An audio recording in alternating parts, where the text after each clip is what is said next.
नमस्ते, मी रोहिणी. माझ्या चॅनलमध्ये तुमच्या सर्वांचं खूप खूप खूप मनापासून स्वागत आहे. आज मी तुम्हाला इथे झटकीपट अशी रबडीसारखी साबुदाण्याची खीर कशी बनवायची ते सांगणार आहे. तर चला आपण सुरुवात करू.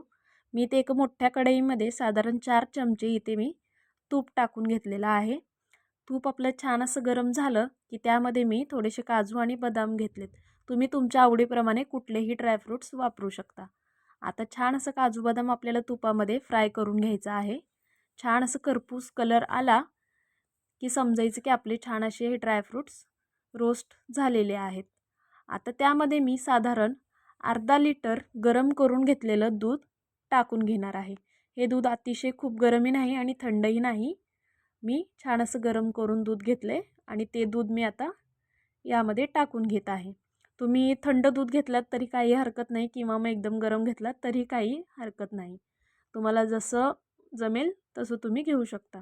आता या दुधाला छान असं आपण ढवळून घेऊ. आणि यामध्ये मी आता साधारण एक 10-12 केशरच्या काड्या टाकून घेत आहे. केशर टाकणं हे पूर्णपणे ऑप्शनल आहे. जर तुमच्याकडे असेल तर तुम्ही टाका, नसेल तर नाही टाकलात तरी काहीही हरकत नाही. मी इथे फक्त खिरीला एक छान कलर येण्यासाठी केशरचा वापर केलेला आहे.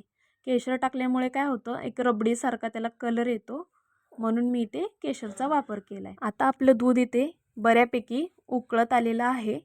तेव्हाच आपल्याला हे साबुदाणा यामध्ये टाकायचा आहे. साधारण मी एक मीडियम वाटीने इथे साबुदाणा भिजत घातलेला होता. छान असा आपला साबुदाणा भिजलेला आहे. साधारण मी ह्याला एक 4 तास मी साबुदाण्याला भिजवून घेतलेला आहे. आता हे साबुदाणा टाकून आपल्याला कंटिन्यू जोपर्यंत दूध उकळत नाही तोपर्यंत आपल्याला हे फिरवत राहायचं आहे. कारण काय, जर थंड एकदम दूध झालं तर आपला साबुदाणा कढईच्या तळाशी जाऊन चिटकू शकतो आणि आपली खीर व्यवस्थित बनणार नाही. यासाठी तर आपल्याला हे कंटिन्यू आता ढवळत राहायचं आहे. हे बघा, मस्त आता इथे मी ढवळून घेतले.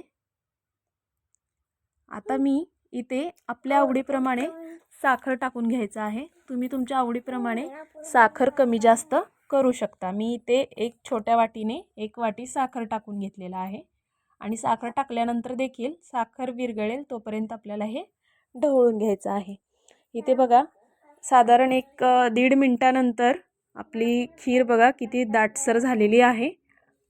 आणि हे बघा, मस्त 2 ते 2.5 मिनिटानंतर तुम्ही इथे पाहू शकता, मस्त आपली खीर दाटसर झालेली आहे आणि एकदम रबडीसारखं त्याला झालेलं आहे. आता मी इथे साधारण एक 6 ते 7 वेलची छान असं कुटून घेतलेत आणि आता मी ते या खिरीमध्ये टाकून घेत आहे. तुम्ही इथे पाहू शकता आपला साबुदाणा देखील किती छान असा शिजले गेला आहे आणि एकदम ट्रान्सपरंट दिसत आहे. म्हणजे समजायचं की आपली साबुदाणा खीर इथे आता तयार झालेली आहे. एकदम झटपट ही रेसिपी आहे, काहीही अवघड नाही. आणि लास्टच्या गुरुवारी तुम्ही देखील हे नक्की ट्राय करा. तुम्हाला खूप म्हणजे खूप आवडेल आणि खूप झटपट होणारी ही रेसिपी आहे आणि दिसायला एकदम रबडीसारखी दिसते आणि खायला तितकीच चविष्ट आहे आणि तितकीच रुचकर लागते.